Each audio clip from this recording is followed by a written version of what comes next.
Hello everyone, Tripura study update চ্যানেলের নতুন একটি ভিডিওর মধ্যে তোমাদের সবাইকে আবারও একবার অভিনন্দন।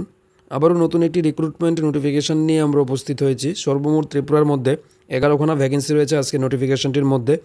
যে সমস্ত ক্যান্ডিডেটরা ডিপ্লোমা এবং ডিগ্রি করেছে ইঞ্জিনিয়ারিংয়ে, তারা কিন্তু এই পোস্টের জন্য আবেদন করতে পারবে। চলো দেখে নেব কীভাবে আবেদন করতে হবে, এডুকেশনাল ক্রাইটেরিয়া কী হবে, বয়সসীমা কত হবে এবং স্যালারি কত থাকবে, সিলেকশন প্রক্রিয়া কী থাকবে, সব কিছুই আমরা এই ভিডিওর মধ্যে ডিটেলস আলোচনা করব।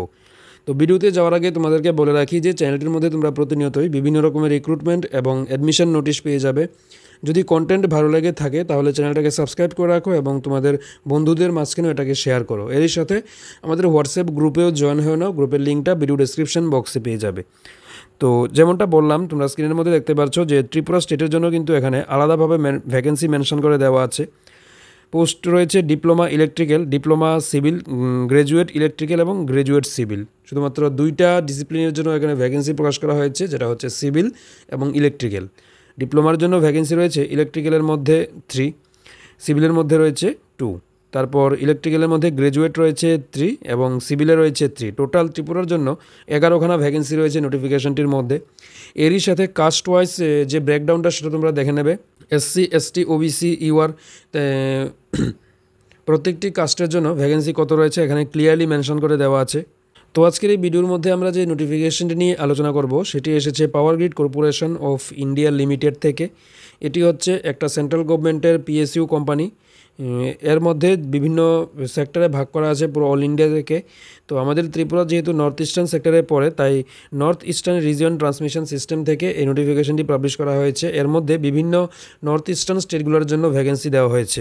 এটি মূলত অ্যাপ্রেন্টিসশিপ পদের জন্য নিয়োগ করা হবে। ডেট রয়েছে 19/08/2024, অর্থাৎ অগস্ট মাসের 19 তারিখ নোটিফিকেশনটি প্রকাশিত হয়েছে এবং রেফারেন্স নাম্বার দেওয়া আছে। এটির মধ্যে মূলত অ্যাপ্রেন্টিসশিপ পদের জন্য রিক্রুটমেন্ট করা হচ্ছে। অনলাইন সাবমিশন অলরেডি শুরু হয়ে গেছে 20 অগস্ট থেকে এবং আবেদন তোমরা করতে পারবে 8 সেপ্টেম্বর পর্যন্ত। আবেদন প্রক্রিয়ার অনেকটাই টাইম পেয়ে যাচ্ছ এখনও। 8 সেপ্টেম্বর পর্যন্ত তোমরা অনলাইন আবেদনটা করতে পারবে। অ্যাপ্রেন্টিসশিপ মূলত গভর্নমেন্ট অফ ইন্ডিয়ার একটা ট্রেনিং প্রোগ্রাম, যার মাধ্যমে বিভিন্ন পিএসইউগুলোতে লোক নিয়োগ করা হয় এবং তাদেরকে 1 বছরের জন্য নিয়োগ করা হয়। এরই সাথে তাদেরকে প্রত্যেক মাসে একটা স্টাইপেন্ড প্রদান করা হয়। তো এটির মধ্যেও কিন্তু অ্যাপ্রেন্টিসশিপ পদের জন্য 1 বছরের জন্য নিয়োগ করা হবে বিভিন্ন নর্থ ইস্টার্ন স্টেটগুলো থেকে। স্ক্রিনের মধ্যে তোমরা দেখতে পাচ্ছ যে অরুণাচল প্রদেশ, আসাম, মণিপুর, তারপর মেঘালয়া, মিজোরাম, নাগাল্যান্ড, ত্রিপুরা প্রভৃতি নর্থ ইস্টার্ন স্টেটের জন্য কিন্তু এখানে ভ্যাকেন্সি মেনশন করে দেওয়া আছে। তো আমাদের যে ত্রিপুরা, তার মধ্যে টোটাল 11খানা ভ্যাকেন্সি রয়েছে ডিপ্লোমা, ডিগ্রি, ইলেকট্রিক্যাল এবং সিভিল মিলিয়ে। পোস্টগুলোর জন্য আবেদন করতে গেলে যে এডুকেশনাল ক্রাইটেরিয়া, সেটা কিন্তু ডিপ্লোমা ক্যান্ডিডেটের জন্য ডিপ্লোমা করা থাকতে হবে এবং ডিগ্রি অর্থাৎ গ্র্যাজুয়েশন ক্যান্ডিডেটের জন্য ডিগ্রি করা থাকতে হবে। প্রত্যেক মাসে মাসে কত কত স্টাইপেন্ড তোমরা পেয়ে যাবে সেটার ডিটেলস এখানে দেওয়া আছে। যে 2 নম্বরে তোমরা দেখতে পাচ্ছ ডিপ্লোমা সিভিল এবং ইলেকট্রিক্যাল।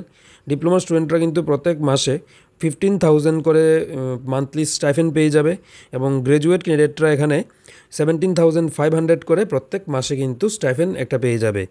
ডিপ্লোমার জন্য কোয়ালিফিকেশন লাগবে ডিপ্লোমা ইঞ্জিনিয়ারিং এবং গ্র্যাজুয়েশনের জন্য যে কোয়ালিফিকেশন সেটা বিটেক, বিই, বিএসসি ইঞ্জিনিয়ারিং করা থাকতে হবে।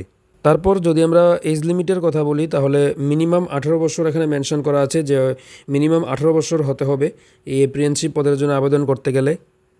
এবং যারা যারা আগে অ্যাপ্রেন্টিসশিপ করেছো তারা কিন্তু এই পোস্টগুলোর জন্য আবেদন করতে এলিজিবল না।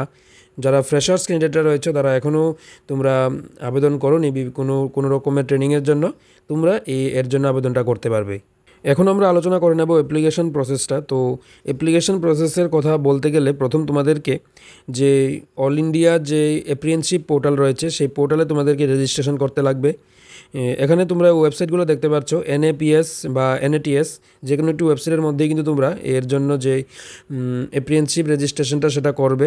প্রথম ওয়েবসাইট হচ্ছে http://apprenticeshippindia.government.in বা http://nats.education.government.in, যে কোনো একটি ওয়েবসাইটের মধ্যে তোমরা যে অ্যাপ্রেন্টিসশিপ আবেদনটা সেটা তোমরা কমপ্লিট করবে এবং তারপর তোমাদেরকে একটা রেজিস্ট্রেশন নাম্বার প্রদান করা হবে এবং সেই রেজিস্ট্রেশন নাম্বারটা ইউজ করে পাওয়ার গ্রিডের যে অফিসিয়াল ওয়েবসাইট রয়েছে সেই ওয়েবসাইটে গিয়ে তোমরা আবেদনটা করবে। পাওয়ার গ্রিডের অফিসিয়াল ওয়েবসাইট হচ্ছে www.powergrid.in। এই ওয়েবসাইটের মধ্যে তোমরা কেরিয়ার সেকশনে গিয়ে দেখতে পারবে যে এঙ্গেজমেন্ট অফ অ্যাপ্রেন্টিসশিপ, এই অপশানে তোমরা ক্লিক করে অনলাইন আবেদনটা তোমরা করে নেবে। মনে রাখবে অনলাইন আবেদন করার আগে তোমাদেরকে অবশ্যই কিন্তু NATS অর্থাৎ ন্যাশনাল অ্যাপ্রেন্টিসশিপ ট্রেনিং যে পোর্টাল রয়েছে অল ইন্ডিয়ার তার মধ্যে রেজিস্ট্রেশন করা থাকতে হবে এবং সেই রেজিস্ট্রেশন নাম্বারটা ইউজ করতে হবে। তারপর যদি আমরা ক্যান্ডিডেটের শর্ট লিস্টিং এবং সিলেকশনের কথা বলি, তাহলে আবেদন প্রক্রিয়া কমপ্লিট করার পর তোমাদের যেই গ্র্যাজুয়েশনের মার্কস রয়েছে সেই মার্কের উপর বেস করে কিন্তু তোমাদের যে এই সিলেকশনটা করা হবে। তো যে সমস্ত ক্যান্ডিডেটদের মার্ক বেশি রয়েছে তাদের কিন্তু সিলেকশন হওয়ার সম্ভাবনা বেশি। তো এগুলোই হচ্ছে মোটামুটি যা যা ইম্পর্ট্যান্ট ছিল সব কিছুই আমরা আলোচনা করলাম। এখন আবারও বলে দিচ্ছি যে ত্রিপুরার জন্য টোটাল তোমরা 11খানা ভ্যাকেন্সি পেয়ে যাবে। শুধুমাত্র ডিপ্লোমা এবং ডিগ্রি ইলেকট্রিক্যাল এবং সিভিল ক্যান্ডিডেটরা আবেদন করতে পারবে। ওপেনিং ডেট দেওয়া হয়েছে 20/08/2024 এবং ক্লোজিং ডেট দেওয়া হয়েছে 08/09/2024, অর্থাৎ সেপ্টেম্বর মাসের 8 তারিখ পর্যন্ত তোমরা আবেদনটা করতে পারবে। প্রথম NATS-এর অফিসিয়াল ওয়েবসাইটে আবেদন করবে এবং তারপর পাওয়ার গ্রিডের ওয়েবসাইটের মধ্যে আবেদন করতে লাগবে। সিলেকশন প্রক্রিয়া সম্পূর্ণই তোমাদের মেরিট বেসিস হবে এবং সেই মেরিটের উপর বেস করে তোমাদেরকে তারপর ডকুমেন্ট ভেরিফিকেশনের জন্য ডাকা হবে। তো এরকমের বিভিন্ন রকমের রিক্রুটমেন্ট রিলেটেড নোটিশ জানার জন্য আমাদের চ্যানেলটাকে সাবস্ক্রাইব করে রাখো এবং তোমাদের বন্ধুদের সাথেও এটাকে শেয়ার করো।